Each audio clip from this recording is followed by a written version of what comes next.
I'm all out of love. I'm so lost without you. I close my eyes. Oh, he gets it back with the follow-up of my terrible vocals. Hell yeah. Ryan, I've missed you. I feel like it's been 12 years since I've talked to you. It has been. See, this is what happens when we don't record a podcast. Even though we literally just played Dungeons and Dragons an hour or however long before this. But I wasn't talking to you. I was talking to the NPCs because I was invested in that world. Whoa, are you talking about player engagement? You were engaged? Well, we did that last week. Yeah, I was engaged. Yeah, no, I know. We had a good episode. Trying to send people back to that one, man. Yeah, that was one of my favorites. It was. If you like learning about things that I paid for in education, and you want to take it for free, well, get back over there. But we're not talking about that today on the Dungeon Crawl, where this person that I'm speaking to right now, his name is Ryan. And he is Braxton, as always. And again, as always, we are the Dungeon Crawl. Welcome. We can pretend that 2020 is over and the new calendar year now starts with every year following the Dungeon Crawl's creation. Yeah, so this is a new year, man. And you know they say new year, new me. And I'm a new man. You know what you can call this? This is 01 A what? DC. That's the year. Okay. It's the first year after Dungeon Crawl. I was thinking 201 because, second season. This is our second year. Okay. Yeah, we could do 201. It's a little easier to manage.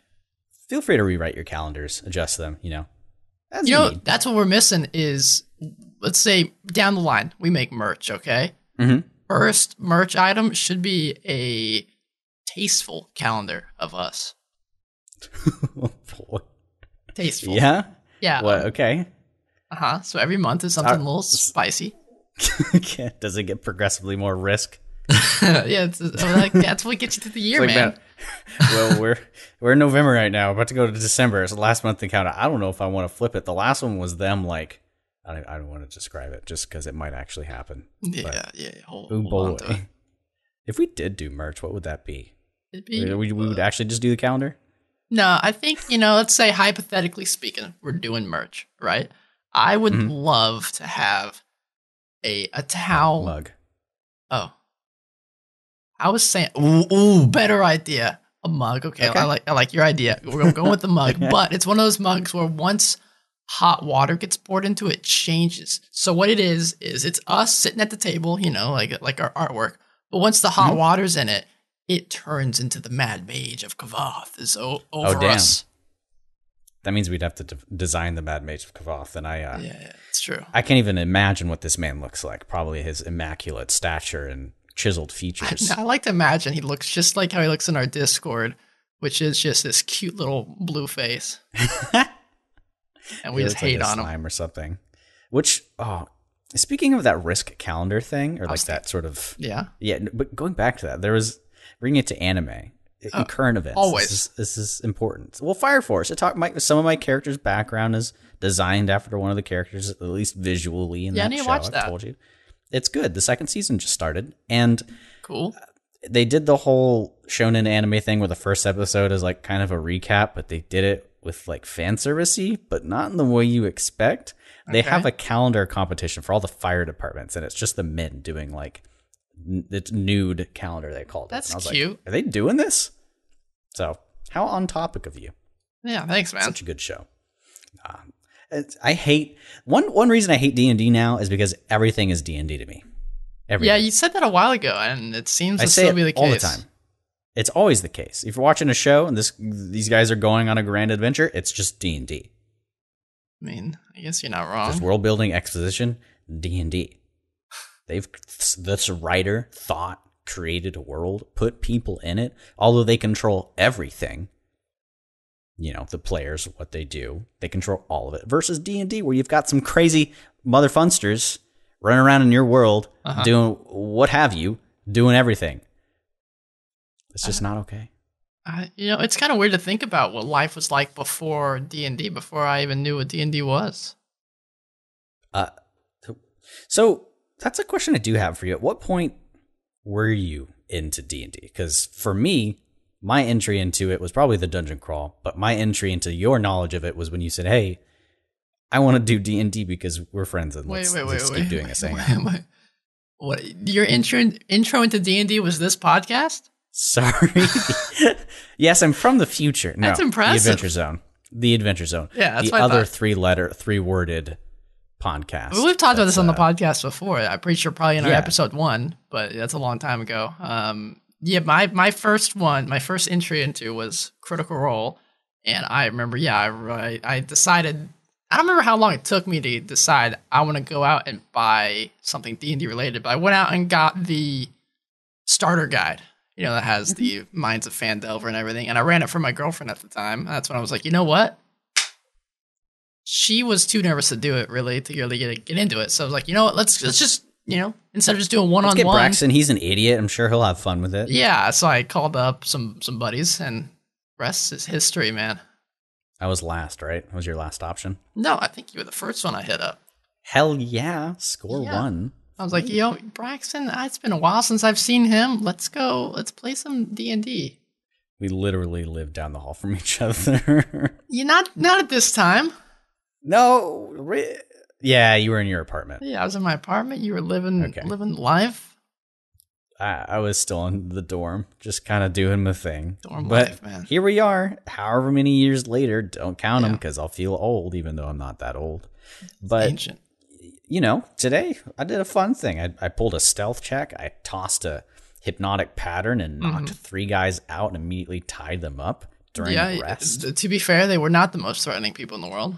Yeah, but it looked cool. It did. Yeah, if this were, if you'd seen this, let's say this was in a film or something, that would be a really cool event. I'm not going to lie. You'd be like, damn, that player character is hot. Well, I'd give him some magic items for free. I don't know about that. You don't know about that? No, I mean, it's cool. Okay, cool. Listen. Okay. Yeah, you got to listen here. So, in my character's backstory, right, I told you this, or maybe I've just come up with this. Everyone loves me, and they all give me free things. We've decided this. I remember we had this conversation when I was talking about RP or something, and you said, "What about the player who just says, yeah, I know a guy who just gives me stuff." Yeah. Apparently, that's in your backstory. We've all had that one person. Yeah. So I want to meet that guy. Items. Well, he doesn't exist. But maybe he does now. When do you decide when these things can be created and whatnot? Dude. Improvisation. That's it. Well, I feel like all of writing is improv. You can plan it, but the moment you put it on paper, it's still kind of like this idea you've tossed out there. I don't know if and that's today, how that works. It's kind of how that works. Well, yesterday we talked about player engagement, and that's like half the story there. Mm-hmm. You can get them involved and how they can do it during the campaign, but I kind of wanted to backtrack because I've been working on something lately and writing a campaign setting for myself and for you and for Jamie and Kenneth. Hold on. Are you telling me you're not just doing full improv anymore? I mean, things that actually happen might still be improv, but for the most part, I am making myself write an entire world. I'm working on a pantheon. I'm trying to put you guys in it, and I've started to notice that I have a bit of a different perspective on how I like to integrate players into the campaign. Because a lot of the time, for the most part, I think a DM writes the campaign that they want, the ideal thing. Being mindful, understanding that there will be players here, and they will need to want to pop in and be able to change the world. I've accepted that. I think, as you learn. I think on average, I'd say the average DM writes out a story beforehand. Something like that. So at least major plot points. What I've realized, my answer to, say when Kenneth asks, "Oh, well, I'll wait for you to make this thing," or whenever Joe, another person that's going to be joining in the campaign, says, "Oh, I'll wait for you to come up with your gods." You even said that at one point. I was like, "No, I want to know what you need." And then I make that for you and then fill in the blanks around it. I kind of do it reverse, I think. I wanted you guys to have your characters first. I think there's no wrong way to go about doing it, and I think the way you're going about it is I think that's 2 things for you. It's not as daunting to you don't have to look at a blank page and be like, okay, where the hell do I start with this? you at least have a starting point, right? And then you can say, okay, well, if this this god exists, and this opposite god probably exists, something along those lines. And B, think harder, not smarter. Right, exactly. And B, at the very least, you're mentioning, it integrates the players much stronger into the campaign, at least into the world, than otherwise. Because it's like if you spent way too much time on something that we're not even going to touch, then what's the point? Yes, precisely. But some people, like CD Projekt Red or people that make video games, will design things that never make it into the game just so that they can make it more informed. So you can do that for sure. Yeah, that's how I am. Yeah, I've world builded like crazy, and 90% of the stuff I've done will probably never meet at least in this current campaign. Well, I can say that whenever I've run into an NPC or something in the campaign, it never feels like it just comes out of nowhere. Trying to avoid making the inside joke. One of my character's brother's name is Nowhere, so it's like, oh, huh? What? It's not funny. Don't laugh. Don't give me your pity. But I just realized I said the think harder, not smarter thing incorrectly. Yeah. What'd you say? I said think. It's supposed to be think smarter, not harder, and I flipped it around. Well, you fooled me, man. Good. I was gonna say my girlfriend now makes fun of my fake podcast laugh. What? Yeah, she now knows the fake laugh that I do whenever Braxton says something funny, but it's not actually funny because So you tell me that you fake laugh at your girlfriend all the time? No, she knows it, and so yeah, I'll do it sometimes, and she's like, "Don't use your podcast laugh with me." Hey, sorry. You got to be an actor and pull it out naturally. But I want to transition towards the topic of this podcast. Yeah. Whatever the hell we decide to title this.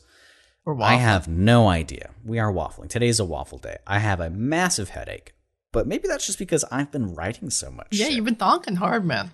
I've been doing a thonk, and I've been trying to find the spot that I want to start, but let's hard. begin with trying to integrate players into a campaign. And let's go from the more traditional approach to start, because I guess this is how you did it as well. Mm-hmm. So you've got your world made. You've got options for your players. You've got gods there, and you're just like, okay, make a character that fits my world. All right, so we're passing the world building. So the world building has happened, right? World building's happened. We'll touch on that again, but I want to go because I think this is the biggest portion that we might talk about for a bit. Because we've already done a little bit on world building. So when you invite people to join your campaign, in your case, you've got a bunch of notes that your eyes can see. You can't just willy-nilly let your players read and look at all that. You've got to let them ask questions. Yeah, make it natural. Yeah, so how do you approach that, and what do you tell them, and how do you let them into your world without letting them see all your secret notes? Well, okay, so the world building's happened, and I have, let's say, for example, for my world, I've finished it all, and I get a new player, because I've had this a couple of times. I'll have the player give me their backstory. Their character sheet's been filled out at the very least. Maybe not, but they've created their character idea. And I will read the backstory. Luckily, I've had players that are super into that type of stuff and will go crazy with it. And then I will ask them certain questions. I'm going to see if I can find the exact questionnaire that I send people to try to garner a little bit more what they're looking for. Yo, what the fuck your character do? Yeah, kind of. Verbatim. Yeah, what are you up to, pal? And from there, I will then integrate that into my world. Like, let's say they say they follow the god of life or something. Certain things, I will start pointing them in certain directions. Say, okay, yeah, I like what you're doing. What you have written corresponds to what I have here. Let's just integrate it together. I'll try to get in a call with them or something just so it's not, text back and forth. But it's at that point, it's very easy to start pulling some strings. And I like having characters make like 3 NPCs that they've encountered in their life. And I toss them somewhere as well. And like we just mentioned with Braxton, this makes less work on me because then this NPC probably knows this NPC. And you're able to make a larger world feel smaller because you're able to kind of make these connections a lot easier. Yeah, I definitely want to, or at least if I were making my character again for the first time, would have made NPCs or people in the world that either weren't dead or missing. Yeah. Because you've made some connections in the form of people connected to my god, which works out. But they aren't people I've placed in the world and that I can know immediately. So that NPC thing, I think, is a really, really great idea. Because you know people in real life. You see, Fred on the street. You love Fred. Fred's a cool guy. He gives you hot dogs for free when you go to his house. And he's got good flavored tap water, which is always one of my best friends. He's also got a really high-pitched voice. Oh, boy. So I found the questionnaire that I send to my players. I didn't send it to you because you'd already made your character, but to like new prospective people, especially players I have never met. I want to see if they gel well. If they can answer these questions, then they're definitely going to gel well with what I'm looking for. It's 7 questions, and they'll be, where is your character from? And I even say I can help with that, or you can just name a random city and we'll toss it in somewhere. We'll figure out where that's at. Does your character have a family? If so, who are they? Are they alive? What's your connection? If not, what happened to them? 3, what does your character look like? A picture is great. I tell them either look at DeviantArt or ArtStation or something. Just send us a place to start a reference. Then 4, what is your character's greatest strength? 5, what's their greatest weakness? What's a secret they have? And then the final one is what's their biggest aspiration? And 7 to me is one of the most important questions for as a DM, because I want to put that aspiration into the story so they can hopefully get it at some point. Okay. And feel like they accomplished something. This is good. I like that. Now I'm just thinking, everything comes back to anime and how it is Dungeons and Dragons. Because everything is. You're okay. Look, now listen. Okay, you're watching One Piece. They're fighting Arlong way back in the beginning. This fish dude who's kind of a jerk. He's a big jerk, and they're starting to fight. And something bad happens, and one of the main characters, Zoro, who has 3 swords, but right now he only has 1 sword. Watch the show to find out why. It's so sad. He's really hurt.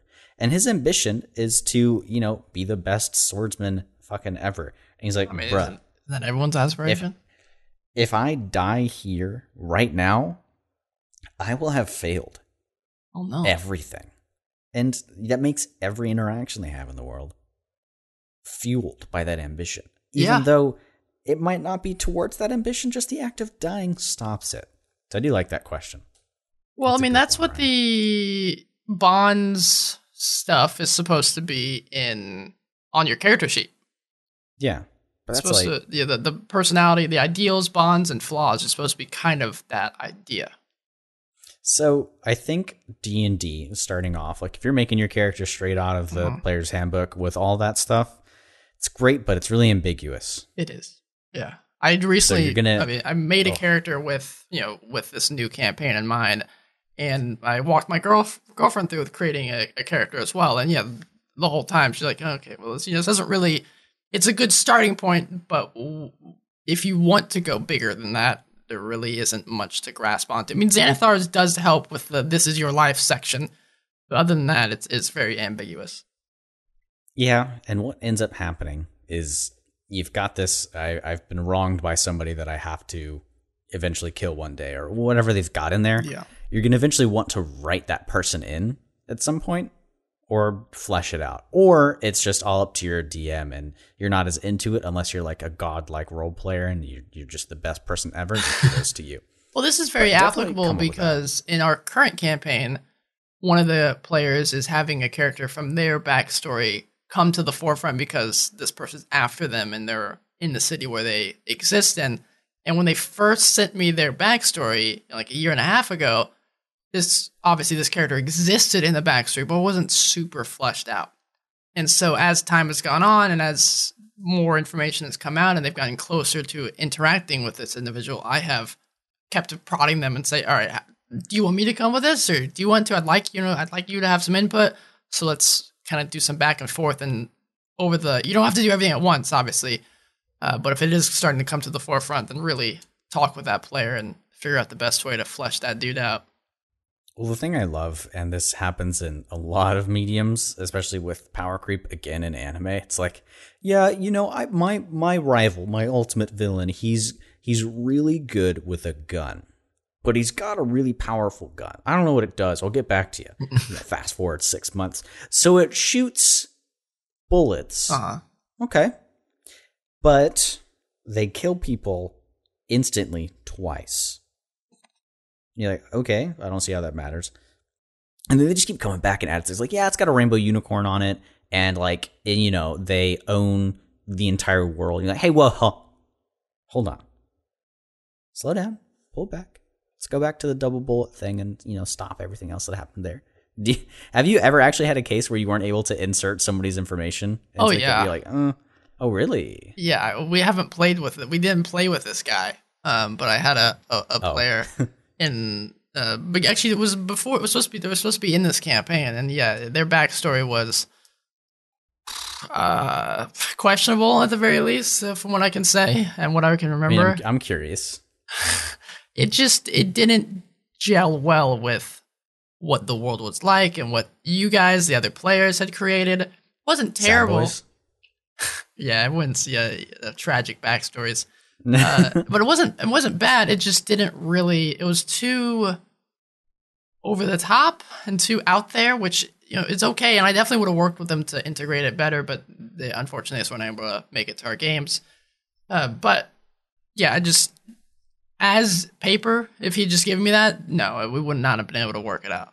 Like, it would not have gone just straight in. I would have just had to, you know, say, okay, I like this idea. Maybe you want to twist some things just a little bit here and there. Even my backstory is kind of a stretch, so I'm amazed that we haven't really thrown anything out with that. I mean, you were down for me like retconning, basically saying my character's a couple hundred years old. Well, because it never came up. It did never come up. As long as it's never been said. Yeah, as long as it's never been said, it's not retconning. That's very true. So that's skillful there. So I think we've kind of, I mean, we've already talked about, you know, creating your character and having that session 0. So since we've gotten that out of the way, I just wanted to preface with that conversation going into world building. Can we take inventory of what we've probably talked about before? Because I think we've established like creating a first town and where to go from there, but I don't think we've really talked about like the entire world, cultures, countries, pantheon, where you can go, what you can do. Because I'm going through that stuff right now, and Ryan, my God, I sit down and I'm like, okay, let's get some fucking work done. I get my iPad out, I get my favorite note-taking app out, and I pull up, okay, we're going to work on a pantheon today. So I go to freaking Wikipedia, and I pull up D&D pantheons, and it's got editions 1 through 5. And it's like you can scroll infinitely. I'm like, where the hell is 5th edition? Well, and there are so many gods, Ryan. Well, I mean, as we said in our 43rd episode, Dungeons and Deities, I very much recommend to look at the Forgotten Realms deities and the Dawn War deities from 4th edition. I think those are the best short list of deities to look at. They get everything you need in like 20 gods max, and you can definitely condense it even further. So we've already probably talked about deities a good bit in that episode, even though I don't even remember recording it. I mean, what wasn't that long ago? It was June 9th. Hey man, life's like a roller coaster. Sometimes you just throw up your memories and it comes out of your brain and you don't remember. True. But in this case, I was trying to figure out, am I just going to take, you know, a Forgotten Realms thing or a Greyhawk thing and just transpose the names? And I said, you know, I don't like that as much. I get really daunted when I'm looking through one-shots. Shout out to our episode on one-shots where Jamie, one of our good friends who does our social media posts, name drop. You know, she does stuff. Name drops. She's listening in right now. She probably goes, but I was looking at the pantheons and I said, I just think I want to make my own stuff. Yeah. And then I got worried because all of these games, anything that's come out is all based off of something in the real world, like the Greek gods or some other sort of thing that's already established. Well, like our world building episode, we talked about read, and read again, and watch, and watch. Be inspired by everything that's around you. I don't have the time for that. And you can't read. And I can't read. Right. So what choice am I left other than to just make my own damn gods based off of what my... Yeah. So I'm taking a challenge here, and I'm sure there's going to be a lot of plot holes, but give me advice for the campaign that I'm making that you're going to be a player in, Ryan. Come on. Give me your expert. What do I do? What do you mean? Where do you start? Yeah. Specifically when it comes to deities? like you're looking for a certain type of god. I've made them. Like, how in depth do I need to go? Do I just give them their name? Earlier we were talking about holidays and shit. I don't even know if I want to do that. No, so I would say do as much. I'm going to be general here. Okay.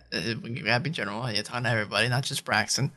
I think you want to do as much as you are interested and as much as you think your players will be interested. For example, we've talked about this with world building and type of stuff. Do you need to know the economy of the city? Probably not. Unless you think your players will be interacting with those economical structures. Okay. Is it important to know what that city is good in? Like, are they a big export of lumber? Sure, maybe. That could then make you think, okay, there's probably a lumber mill. There's probably the type of NPCs in the city might be a lot of farmer or, lumberjack type people. So that way, if you have to pull an NPC out of your ass, you have some type of area to start. What's he doing there? What do you mean? What do you mean? What are you doing there? Sorry, I was just making him pulling out of here. It's fine. Oh, don't worry about it. Why is it in my ass? What's he doing there? Okay. I mean, that makes sense. I was just, like, I sat down last night. I know there's people that have gotten in this issue before where you start reading and you're just like, bruh. Yeah. Well, I'm going to go to sleep. Like what we said in the deities episode as well, it's going back to the economical stuff that I just mentioned. If the city has a high farmer population, then they're probably going to have a large grouping of people that will follow whatever deity is in charge of the rain or the weather. The sun might be important to them. And then that makes you think, okay, have I made a god that would fit this grouping of people, this culture? Do they have something to worship?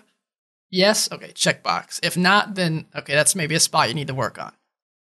And I'm even trying to decide now because God, there being a god for everything is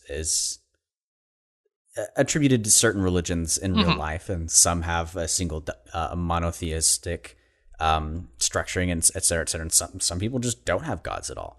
So I'm wondering, like, I don't think I've ever read a campaign that has not had gods, really, unless they were removed by some catastrophic event.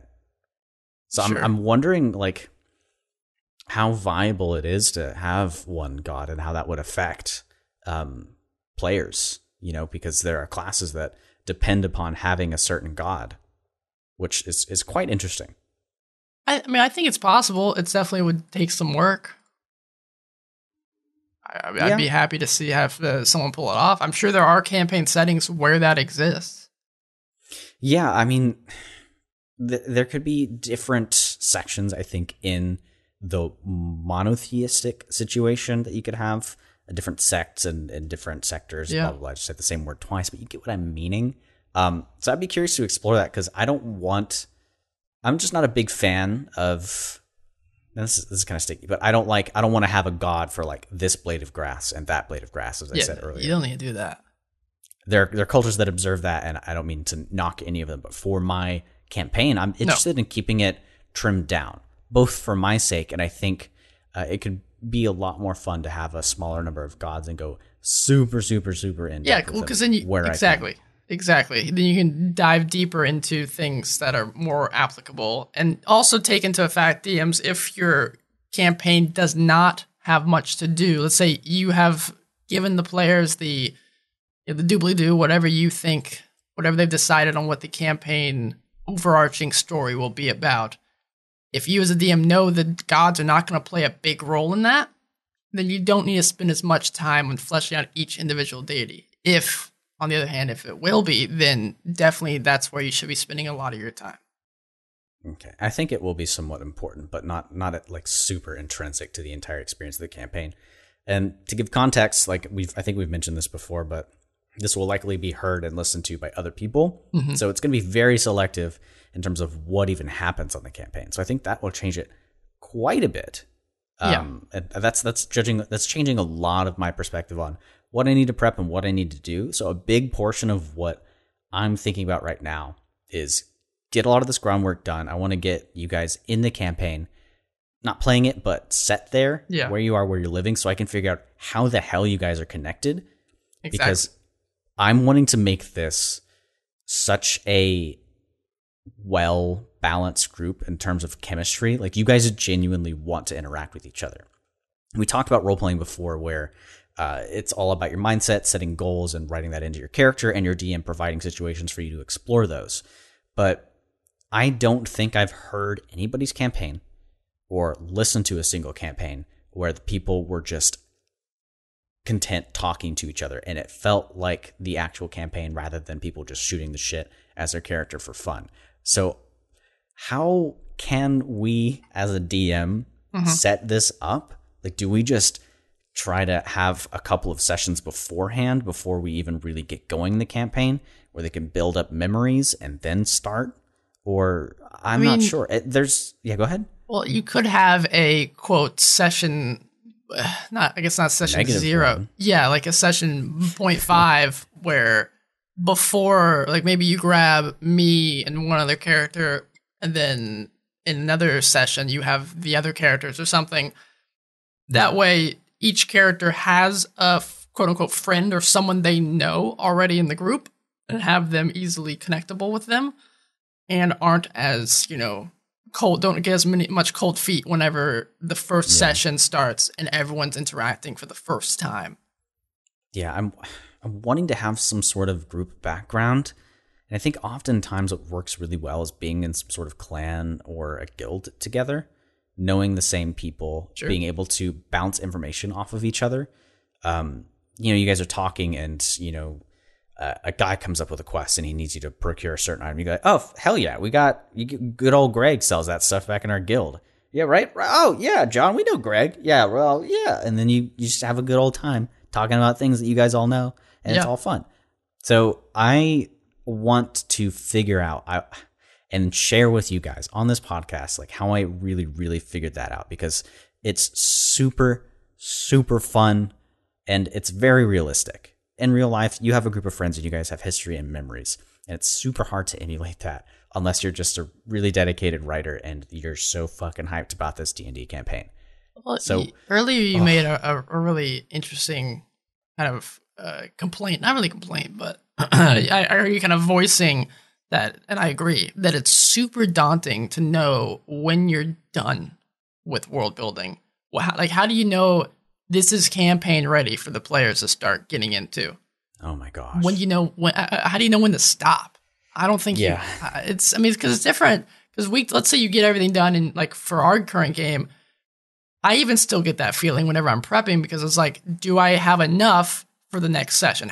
You never really know, because sometimes the player's going to fly through it. Sometimes they're going to take forever. Sometimes they're going to ignore some quest hook that I thought they'd spend hours on, and now I got to quickly figure out what's coming up next.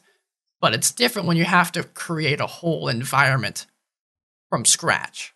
Yeah. I didn't think I was going to be doing it, let me tell you that.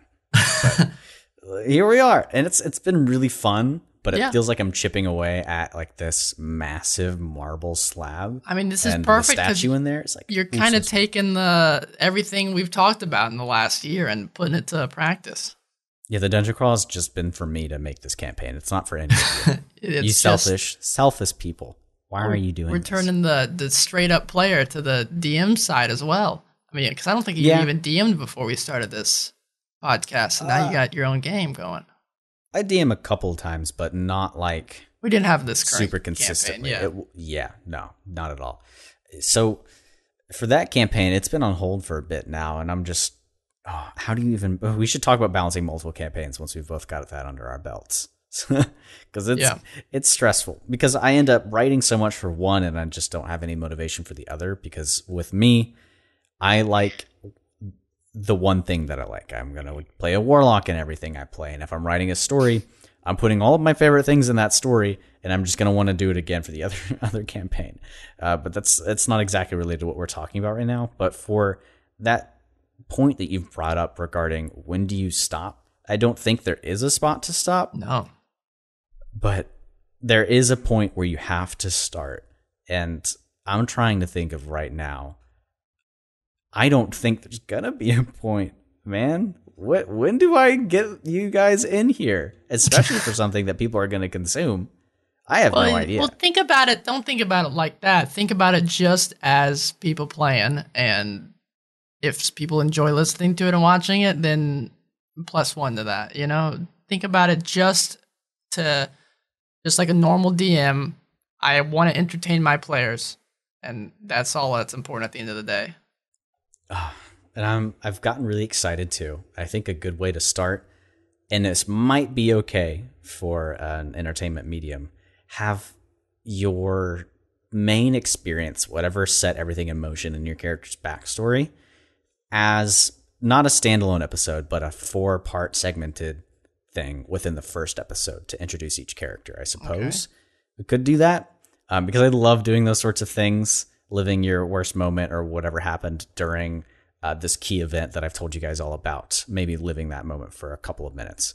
And then fast forwarding to you guys talking about the experience you've all had together because you've been together for a certain amount of time. Yeah. And I feel I could start that at any point, as long as I had a place for you guys to go. It's something for you to do. I mean, this is perfect, like I said, because you're taking everything we've talked about as a DM, and this is my first time really playing in a campaign, so I got to take everything you've talked to me about being a player, and we're all applying it. I'm so ready for you to go, yeah, what's the local holiday here? Like, is there something coming up? Yeah, I grab the person next to me and just start talking to him.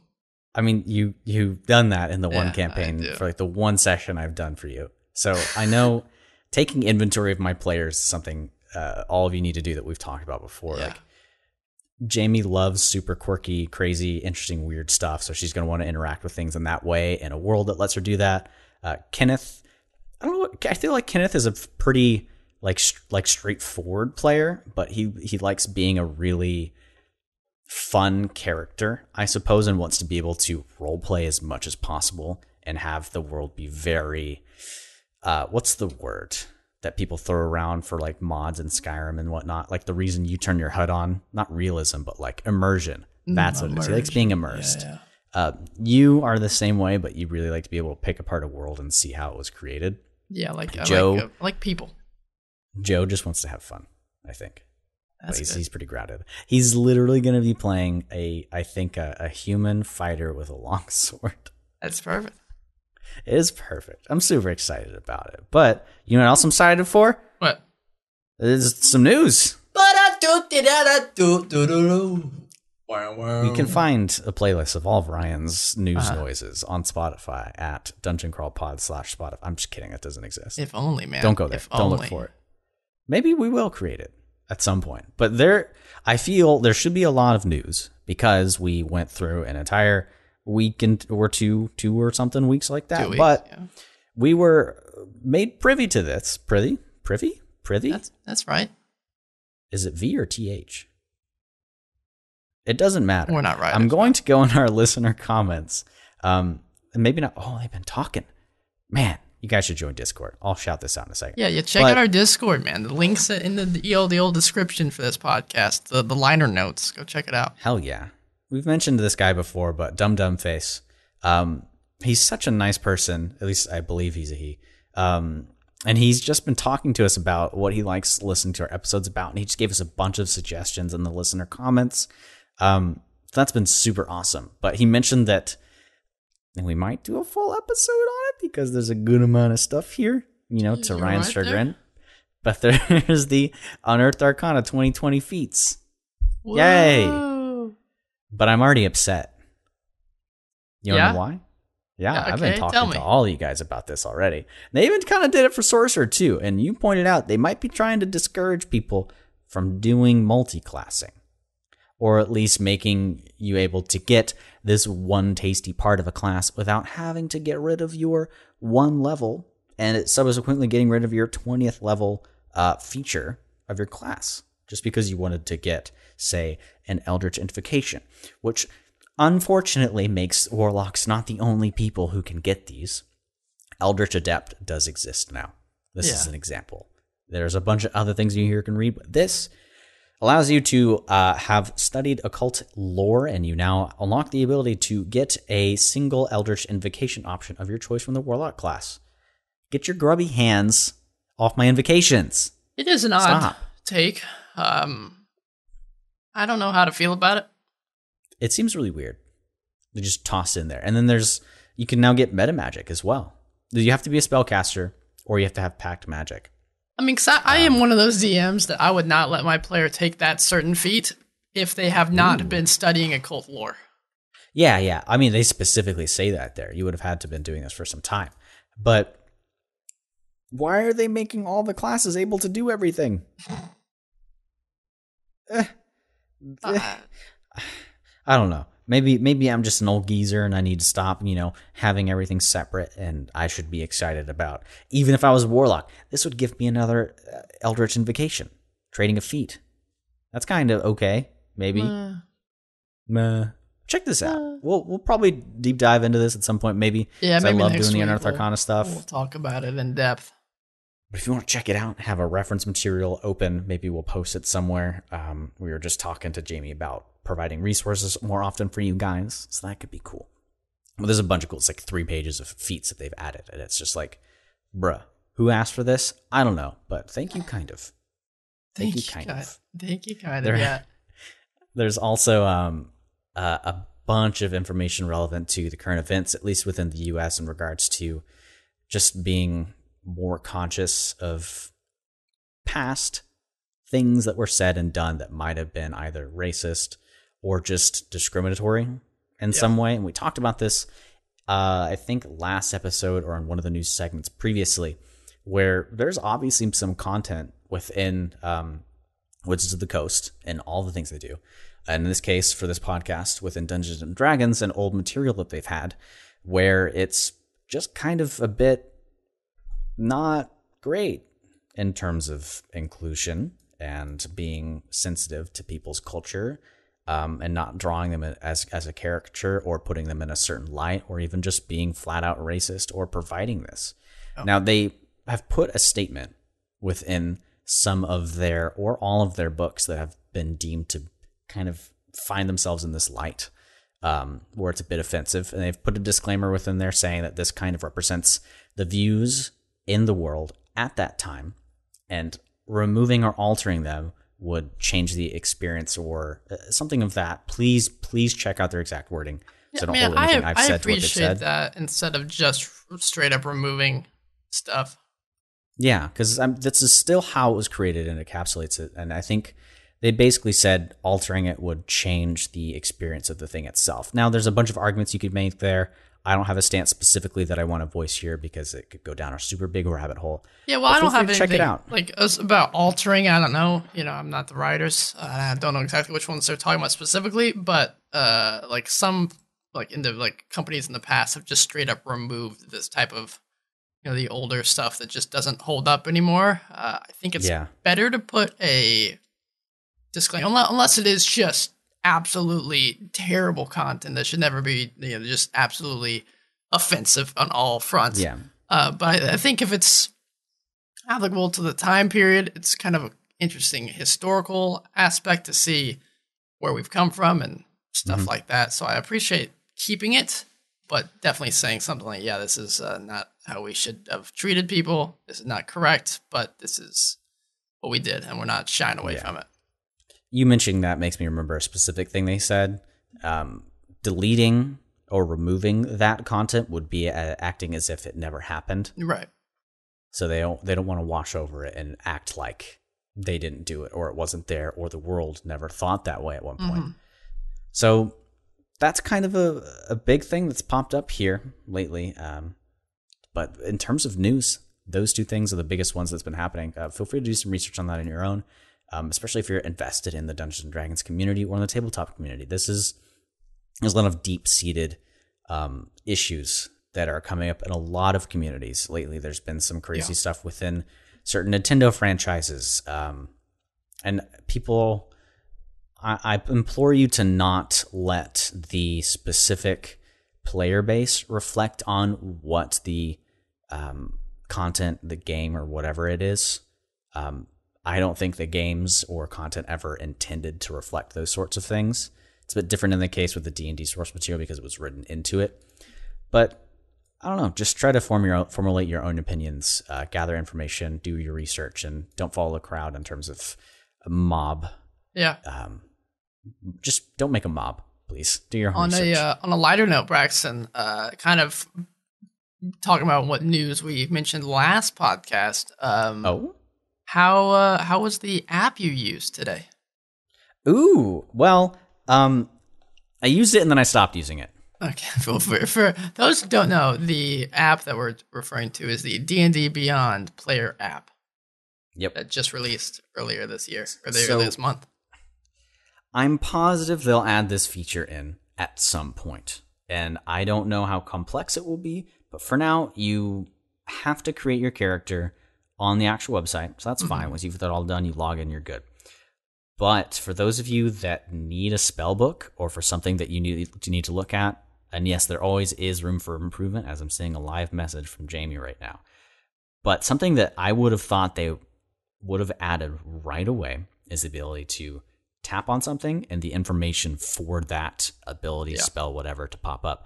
Just like it does within the website itself. It does not do that in the app. I cannot believe that they don't have spell descriptions. That's unbelievable. Like they've got, your features and traits, all the descriptions are down there, and you can click to do your short rest. You can see all of your spells. You can use them to show what's been used, what's not been used, your AC, everything's displayed. But the second I need to know what the hell Eldritch Blast does for the billionth time, I don't know. I mean, that's like the most important thing. I mean, because think about a spellcaster, how many spells you have. There's no way you're going to memorize them all. And from what I could imagine, the whole point of having an app like that is save you so much headache instead of having to scroll through the book every time. It's just unconscionable how they didn't make that like the top priority. I still think the web app experience, and especially the iPad pseudo desktop experience where you can tap on everything and it's all on one screen, is a much, much better option. So there's room for improvement. I don't know how it functions on the phone. I haven't checked that out yet. But it is there for those of you that know your spells. Maybe you've been the same level for a while and you don't need to check. But it looks nice. It's got a dark mode. You can chill out, that's a plus. use less battery. I love dark mode. Less. Dark mode is great. It's the only way to live, man. Unless you need the light, because I don't have a lamp or anything to illuminate my face when I'm streaming or playing with you guys in D&D. So I gotta use light mode sometimes. Yeah, we have to stop playing D&D at a certain time, or else Braxton just turns invisible. Disappears. Yeah. You go invisible. I pass all my stealth checks immediately. But that's the news. Honestly, Ryan, I don't even know what the heck else we should talk about in regards to creating the campaign. Haven't we talked about it to ad nauseum? What else you got? Probably a little bit. No, I just wanted to ask you, because I feel like I don't know if we touched on it in our session 0. I'm sure we did. But you recently, with our campaign, kind of you beginning to prep for it. I want to know how it went for you when we haven't even had like a session 0, but you sent out 3 different kind of summaries of 3 different worlds and 3 different concepts and possible. You had the themes in there, tonal ideas, and a little backstory, and so sent that out. A lot of work. Mm-hmm. I had at one point, I think, the point of this was for Braxton then to have us decide one, and then now he's going to flesh that one out. Yeah. So again, I want to liken it to an anime, or even if you're trying to if you're a writer, you send stuff to your editor, you give pitches all the time, or if you're an elevator, you've heard the elevator pitch. That's what these were. And I would sit down and I would just think about stories that I really enjoyed. As much as I want to create one from my own noggin, I had to draw reference, which is a great thing to do as long as you don't plagiarize. So I would pull through an anime that I've been watching recently. Like, what do I like about that? What part of the world do I enjoy? How is the magic involved? And I came up, I guess, with certain templates to put things into. Maybe you can use this as well. So I guess it started off with a name. And you can't really do this unless you figure out what else is going to be in there, unless you already have a name that you want to build around. So it just depends on where you're coming from. But I had like the genre. So for one here, it was like quirky, creepy, surrealism, a lot of consequence. There's hope as well. And I wrote like think near automata, that kind of world. And then I gave like genre. I don't know if I said genre for the last one. So the top one was like feel. The next one was genre. It's like drama, suspense, mystery, horror, dark comedy. And then I said the magic level. This one was like mid to high magic. And then I gave like a description where I talked about how your character would be involved, what sort of organization or primary thing made the world run. Think like Hunter x Hunter. They're all hunters. This was one of my pitches where I kind of altered it. Did your favorite one get picked, or did you have a favorite baby that you'd made? I really think I wanted to go with like the Hunter x Hunter style one, but the one that you guys picked has grown on me more, and I think there's a lot more opportunity with it. Obviously, I'll keep that one on the down low because you guys might be listening to it one day. But let me read you one of the pitches for. I've actually only got the creepy one. Where is the? That's this is why Ryan. I kind of want to read it though. Well, it's a long thing though, right? Like not the whole thing. I can't. Oh, here it is. It is kind of long. So just like a short paragraph I wrote. Seekers are those in this world who have something they're searching for. This world certainly has loads of unexplored lands and unclaimed treasure. The potential is limitless, but in order to venture forth, one must take the first step and earn the right to be called a seeker. It's a very typical like anime sort of thing. The party will have dreams and desires that they each yearn for. All believe that becoming a seeker is the key to reaching them. The podcast or whatever would start somewhere along each player's journey to take the test, leaving their home, search for a bigger future. And then I went to explain like how that works. I would ask if this has helped and if it helped the players, but considering that we haven't actually played yet, to see how it has kind of like catered to the themes and stuff, it's tough to tell. But I'm excited to see where it goes. I know if I were to make a new campaign, I would definitely do something along these lines. Find players and then pitch something. Yes, definitely. Having different options to choose from, I think it's very helpful. You got to make sure and what you did, make sure they're different enough that's not like you're really trying to say, all right, I want to make sure no matter what. This one. Yeah, I want to make sure no matter what, this is going to be a dark ass campaign when that might not be what they're looking for. So definitely have an option that each that has different tonal ideas. Yeah, if you've got no idea where to start, and I think this is probably where Ryan wanted to begin the podcast today. But I think it's a good way to end off to leave you with the strongest impression of where you can start. I've got a burp building up. It needs to stop.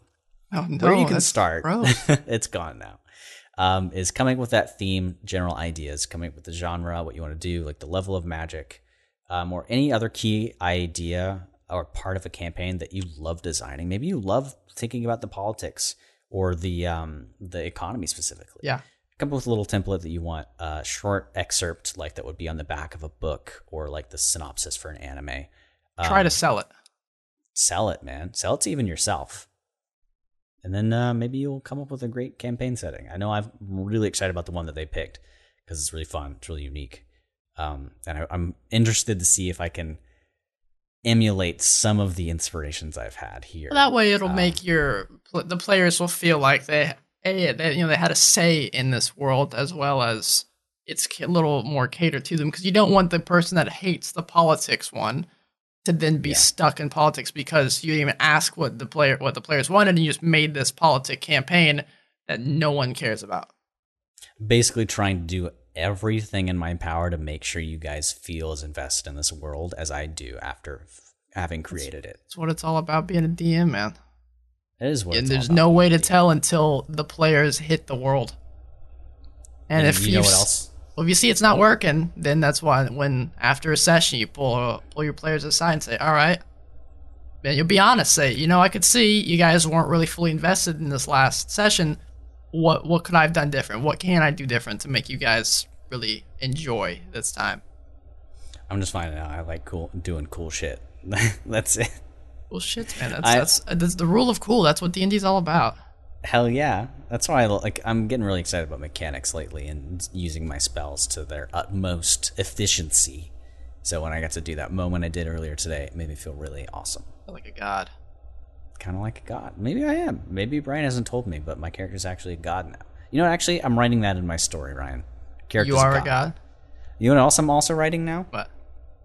That you've already gone on to iTunes and rated us 5 stars. I've also written that into your backstory.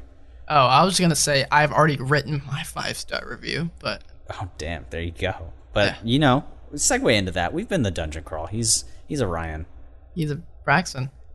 Yeah, I am that. But you guys should definitely pop into our Discord at some point, because the more people we can talk to about this and create a community of people that are just more knowledgeable about making D&D a better place for everyone would be super dope. Yeah, let me hear your ideas. Give me them. I'll eat them. Chomp chomp for dinner. I need more food. You can follow us at Dungeon Crawl Pod for the what's it called? Instagrams and Twitters. That's what you young kids call it nowadays. Or you social email media us. freaks. Silly boys. And if you're even older, you can go to Gmail at that's ancient. DungeonCrawlPod@gmail.com, which is super ancient. I haven't even checked that lately. Yeah, rate us 5 stars on the old iTunes. Tell us why you hate us and how we can do better. After you leave your 5-star review, of course, helps us out a lot. Yeah.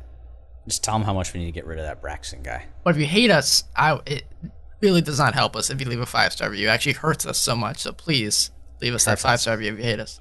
But if you love us, leaving a 5-star review is also super helpful. Oh, it's the best thing in the world, man. It's just depends on how it works, you know? Yeah. But love you guys. Give you a little kiss. Oh my God. So forward, man.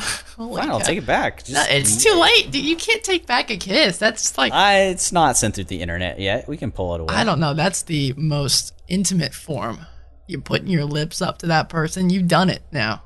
I hope you're happy with yourself. I hope they're happy with it, because it can't be taken back.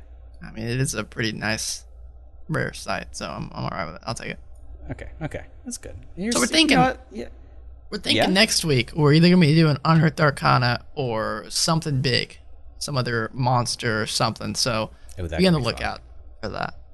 Be on the lookout for that and for everything else that'll come within another year of the Dungeon Crawl. I should have done this at the beginning of the podcast, and I am so sorry, but I need to be upfront, honest.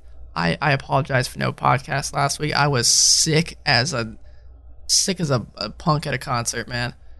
I don't know what it was, but it knocked me out. Damn. Fever, headache. I felt like I was falling. I was so fatigued. Obligatory, it was COVID. There you go. I don't think it was, but it could have been. I just wanted to give you the opportunity to deny it, you know? Yeah, all right. I mean, the hospital I worked at had 2 cases, so who knows? It could happen. You know what also could happen? What? The new podcast next week. Yeah, the end of the episode. Thank you guys so much for listening to us here. That could happen. It never will. Just listen to this on loop forever. We'll just keep talking forever.